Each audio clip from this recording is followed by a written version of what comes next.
সাইদি আল্লাহর এক অন্য গোলাম।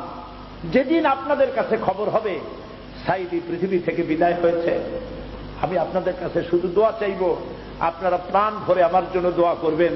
আল্লাহ রাব্বুল আলামিন কিয়ামতে আমাকে যেন ক্ষমা করে দেন, আল্লাহ পাক তার জান্নাতের ভিতরে যেন জায়গা তৈরি করে দেন।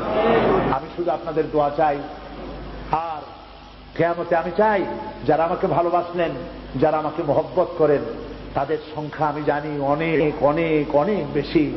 আমি আল্লাহকে বলবো, আল্লাহ আমাকে যারা ভালোবাসে এরা আমার মায়ের পেটের ভাই না, এক জেলার মানুষ নয়, অথচ আমাকে ভালোবাসে শুধু দিনের জন্য।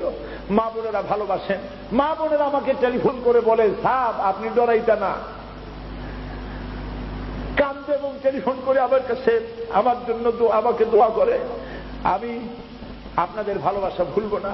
আমি আল্লাহর কাছে বলবো, রব্বুল আলামিন যারা আমাকে দিনের জন্য তোমার জন্য ভালোবাসে, কিয়ামতের দিন আমরা যেন তোমার জান্নাতে এক জায়গায় থাকতে পারি, তৌফিক দান করুন। আমি মাগরিবের নামাজের পর আপনাদেরকে নিয়ে আল্লাহর কাছে দোয়া করতে চাই। আল্লাহর একজন বান্দা বান্দিও দোয়া না করে যাবেন না। ফরজ নামাজ পড়ে 2 রাকাত সুন্নত পড়ে তারপরে বসবেন, এরপরে আমরা সবাই দোয়া করে বিদায়।